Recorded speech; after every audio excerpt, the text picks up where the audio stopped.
Hulagu Khan کی بیٹی Baghdad میں گشت کر رہی تھی کہ ایک ہجوم پر اس کی نظر پڑی۔ پوچھا، لوگ یہاں کیوں اکٹھے ہیں؟ جواب آیا، ایک عالم کے پاس کھڑے ہیں۔ اس نے عالم کو اپنے سامنے پیش ہونے کا حکم دیا۔ عالم کو تاتاری شہزادی کے سامنے لا کر حاضر کیا گیا۔ شہزادی مسلمان عالم سے سوال کرنے لگی، کیا تم لوگ اللہ پر ایمان نہیں رکھتے؟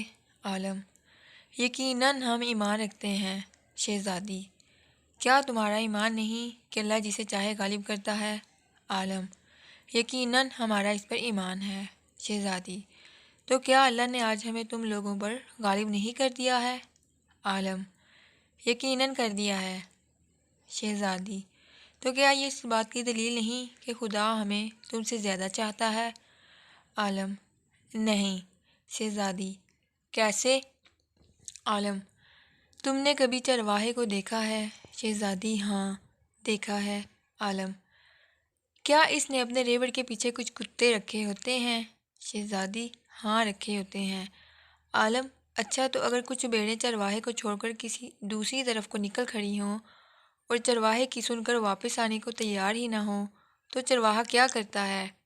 شہزادی، وہ ان کے پیچھے اپنے کتے دوڑاتا ہے تاکہ وہ ان کو واپس اس کی کمان میں لے آئیں۔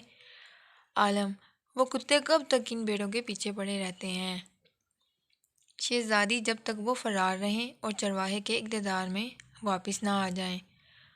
عالم نے کہا، تم تو سارے لوگ زمین میں ہم مسلمانوں کے حق میں خدا کے چھوڑے ہوئے کتے ہو۔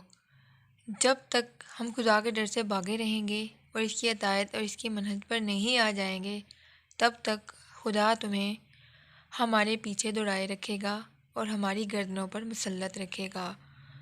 جب ہم خدا کے در پر واپس آ جائیں گے اس دن تمہارا کام ختم ہو جائے گا۔ آج پھر وہی حال ہے۔ آج پھر کتے ہم پر مسلط یہودیوں، عیسائیوں، ہندوؤں اور لبرلز کی صورت میں، اور جب تک ہم واپس نہ آ جائیں اسلام کی طرف تب تک ہم پر مسلط رہیں گے۔